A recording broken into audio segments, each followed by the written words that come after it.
UTVയുടെ മാന്യ പ്രേക്ഷകർക്ക് നമസ്കാരം.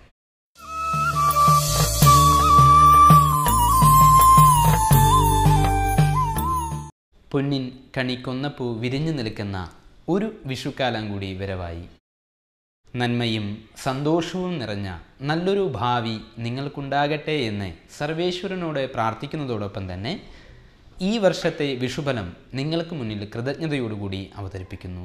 അഥ കലിദിനാദാരഭ്യ 18,68,663 നാൾ ചെന്ന കലിയുഗ ദിവസേ തസ്മിൻ കാലേ വൃശ്ചികശനി കർക്കടകവ്യാഴം തത്ര കൊല്ലം 1190 ആണ്ട് മീനമാസം 31 തീയതി കുജവാരെ ഉദയാൽപരം 18 നാഴിക 37 വിനാഴികയ്ക്ക് ഇംഗ്ലീഷ് വർഷം 2015 ഏപ്രിൽ മാസം 14 തീയതി ചൊവ്വാഴ്ച പകല് 1:47 അവിട്ടം നക്ഷത്രം ദ്വിതീയ പാദവും കൃഷ്ണപക്ഷം ദശമി തിഥിയിൽ വിഷ്ടികരണവും ശുഭ നാമ നിത്യചന്ദ്രാർക്ക യോഗവും കൂടിയ സമയത്ത് മകരക്കൂറ്റിൽ കർക്കിടക രാശുദയ സമയേ ആകാശ ഭൂതോദയം കൊണ്ട് മേഷവിഷു സംക്രമം.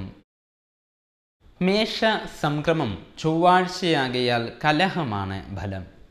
പകലായതുകൊണ്ട് തന്നെ അർഘനാശവും കലഹവും, അവിട്ടം നക്ഷത്രത്തിലായതുകൊണ്ട് ആദ്യം വർഷഗുണവും ആവശ്യമുള്ളതായിരിക്കുന്ന സമയങ്ങളിൽ കാലങ്ങളിൽ വർഷക്കുറവും അനുഭവമാക്കും.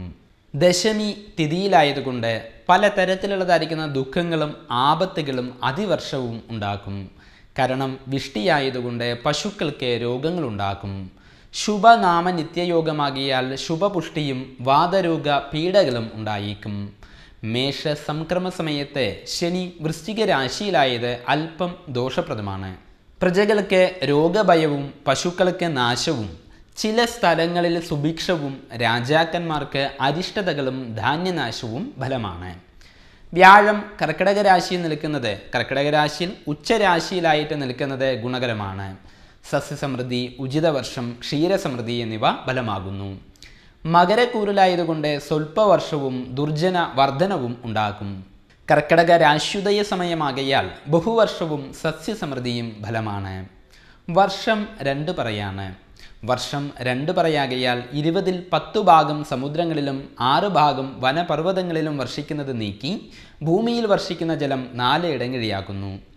ഈ വർഷത്തെ വിഷുഫലം വരുന്നത് അവിട്ടം നക്ഷത്രക്കാർക്കാണ്. അതിനാൽ തന്നെ ഭഗവത് ഭജനം കർത്തവ്യം. തിരുവോണം, അവിട്ടം, ചതയം എന്നീ നക്ഷത്രങ്ങൾ ആദിശൂലത്തിലാണ് പെടുന്നത്. ഈ നക്ഷത്രക്കാർക്ക് പലതരത്തിലുള്ളതായിരിക്കുന്ന ക്ലേശങ്ങളും രോഗാദി വിഷമതകളും ധനദ്രവ്യാദികൾക്ക് നാശവും ഫലമാക്കുന്നു. പലതരത്തിലുള്ളതായിരിക്കുന്ന വഞ്ചനകളൊക്കെ അടിമപ്പെടുവാൻ ഇടയുള്ളത് കൊണ്ട് തന്നെ വിശ്വസ്ത സുഹൃത്തുക്കളിൽ പോലും അല്പം ജാഗ്രത വയ്ക്കുന്നത് ഗുണം ചെയ്യും. ദൂരയാത്രയും ഉദര രോഗങ്ങളും ഈ വർഷം പൊതുവെ ബുദ്ധിമുട്ടിപ്പിച്ചേക്കും. തൊഴിൽ ഗുണദോഷ മിശ്ര രീതിയിൽ മുന്നോട്ട് പോകുമെങ്കിൽ തന്നെയും അടിക്കടി കാര്യപരാജയവും വിഷമതകളും അനുഭവമാകും. ഉദ്യോഗാർത്ഥികൾക്ക് അത്ര കണ്ട് അനുകൂലമല്ല. പുതിയ പ്രവർത്തനങ്ങൾ ആരംഭിക്കുവാൻ ഉദ്ദേശിക്കുന്ന വ്യക്തികൾ വളരെയധികം ശ്രദ്ധിക്കണം. ദുരാരോപണങ്ങൾക്കും സാധ്യത പൊതുവെ ഈ വർഷം കാണുന്നുണ്ട്. രാഷ്ട്രീയ രംഗത്ത് പ്രവർത്തിക്കുന്നവർക്കും കലാകാരന്മാർക്കും അത്ര കണ്ട് ഗുണപ്രദമല്ല. ബന്ധുജനാദികൾ നിമിത്തം വിഷമതകളും ഉണ്ടായേക്കും. ആ സമയങ്ങളിലുള്ള യാത്രകളും മറ്റും പരമാവധി ഒഴിവാക്കുവാൻ പ്രത്യേകം ശ്രമിക്കണം. സഹസ്രനാമ പാരായണം നടത്തുന്നതും ഏകാദശി മുതലായുള്ളതായിരിക്കുന്ന വ്രതങ്ങൾ അനുഷ്ഠിക്കുന്നതും ഒരു പരിധിവരെ ദോഷത്തിൻ്റെ കാഠിന്യത്തെ കുറയ്ക്കുവാൻ സഹായിക്കും. പൂരുരുട്ടാതി, ഉത്രട്ടാതി, രേവതി, അശ്വതി, ഭരണി, കാർത്തിക എന്നീ നക്ഷത്രങ്ങൾ ആദിശൽക്കത്തിലാണ് പെട്ടിരിക്കുന്നത്. ഇവർക്ക് ഈ വർഷം പൊതുവെ ഗുണകരമാണ്. അഭീഷ്ടകാര്യസിദ്ധി ഉണ്ടാക്കും. സൗഖ്യവും സമാധാനവും ആരോഗ്യവും സർവാർത്ഥ ലാഭവും ഫലം തന്നെയാണ്. വിചാരിക്കുന്ന കാര്യങ്ങളെല്ലാം തന്നെ ഭംഗിയായി നടപ്പിലാക്കാൻ പറ്റിയൊരു സമയമാണിത്. വിദ്യാഭ്യാസത്തിൽ ഉയർച്ചകൾക്കും ബഹുമതികൾക്കും യോഗം കാണുന്നുണ്ട്. തൊഴിൽ രംഗത്തും വിപ്ലവകരമായിരിക്കുന്ന നേട്ടങ്ങൾ കൈവരിക്കുവാൻ സാധിക്കുന്നതാണ്. വിവാഹാദി മംഗളകർമ്മങ്ങൾക്കും ഈ വർഷം പൊതുവെ യോഗം കാണുന്നു. കുറേ കാലമായി തടസ്സത്തിലോ മറ്റോ കിടന്നിരുന്ന സ്വത്തുവകകൾ എല്ലാം തന്നെ ലഭിക്കാൻ ഇട കാണുന്നു. ശ്വാസകോശ സംബന്ധമായിരിക്കുന്ന അസുഖങ്ങൾ ബാധിച്ചേക്കാൻ ഇട കാണുന്നുണ്ട്. സന്താനാദി സൗഖ്യങ്ങളും പ്രതീക്ഷിക്കാം. വിദേശ യാത്രയ്ക്ക് ശ്രമിക്കുന്നതായിരിക്കുന്ന വ്യക്തികൾക്കും പ്രതീക്ഷ നിറഞ്ഞിരിക്കുന്നതായിരിക്കുന്ന ഒരു കാലഘട്ടമാണ് നടന്നുകൊണ്ടിരിക്കുന്നത്. പല ഘട്ടങ്ങളിലും ഭാഗ്യം പൊതുവെ തുണയാകും. ഭാവിയിലേക്ക് ഗുണം പകരുന്നതായിരിക്കുന്ന പല കാര്യങ്ങൾക്കും തുടക്കം കുറിക്കുവാനും ഈ വർഷം പൊതുവെ സാധിക്കുന്നതാണ്. കലാരംഗത്ത് പ്രവർത്തിക്കുന്നതായിരിക്കുന്ന വ്യക്തികൾക്കും പ്രാസംഗികന്മാർക്കും ഏറെ ശോഭിക്കാൻ കഴിയുന്നൊരു വർഷമായിട്ടാണത് പൊതുവെ പറയുന്നത്. ഗുണാഭിവൃദ്ധിക്കായി ശാസ്താവിനെ ഭജിക്കുന്നതും ശനിവാര വ്രതങ്ങൾ അനുഷ്ഠിക്കുന്നതും ഏറെ ഗുണം ചെയ്യും. രോഹിണി, മകീരം, തിരുവാതിര എന്നീ നക്ഷത്രക്കാരെ മധ്യശൂലത്തിലാണ് പെട്ടിരിക്കുന്നത്. ഈ നക്ഷത്രക്കാർക്ക് പൊതുവെ ഈ വർഷം ചെറുതായി ദോഷം നിറഞ്ഞിരിക്കുന്നതായ ഒരു കാലഘട്ടമാണ്. ആത്മതുല്യ ജനങ്ങൾക്ക് ദോഷവും മാനഹാനിയും സഞ്ചാര ക്ലേശവും പൊതുവെ ഫലമാണ്. കുടുംബകലഹം, വാഹനാപകടം, ദേഹാരിഷ്ടത, ധനനാശം, കർമ്മസ്ഥാനത്തെ വിഷമതകൾ, ദാമ്പത്യക്ലേശം, രോഗപീഠ എന്നിവയും അനുഭവമാകും. കർമ്മപരമായുള്ള തീരുമാനങ്ങളിൽ വളരെയധികം ശ്രദ്ധ വേണ്ടതായുണ്ട്. വിശ്വാസവഞ്ചനയ്ക്ക് സാധ്യത പൊതുവെ കാണുന്നതിനാൽ തന്നെ കടം കൊടുക്കുക, ജാമ്യം നിൽക്കുക എന്നിവ യാതൊരു കാരണവശാലും ചെയ്യരുത്. ഉയർന്ന വ്യക്തികളിൽ നിന്നും പ്രതികാര നടപടികൾക്കും സാധ്യത പൊതുവെ കാണുന്നുണ്ട്. ഗൃഹനിർമ്മാണ പ്രവൃത്തികൾ തുടങ്ങുവാൻ ആലോചന ഈ വർഷം പൊതുവെ ഉണ്ടാകും. വാക്കുകളിൽ കലഹസാധ്യത പൊതുവെ കാണുന്നുണ്ട്. വിദ്യാഭ്യാസത്തിൽ അലസതയും ഫലം തന്നെയാണ്. അനിയന്ത്രിതമായിരിക്കുന്ന ചിലവുകൾ നിമിത്തം സാമ്പത്തികമായുള്ള സ്ഥിതി മോശമായേക്കാൻ ഇടകാണുന്നു. പ്രതിസന്ധി ഘട്ടങ്ങളിൽ നിരവധി പൊതുവെ കാണുന്നതിനാൽ തന്നെ ഈശ്വരഭക്തി കൈവിടാതെ മുന്നോട്ട് പോകുവാൻ പ്രത്യേകം ശ്രമിക്കേണ്ടതാണ്.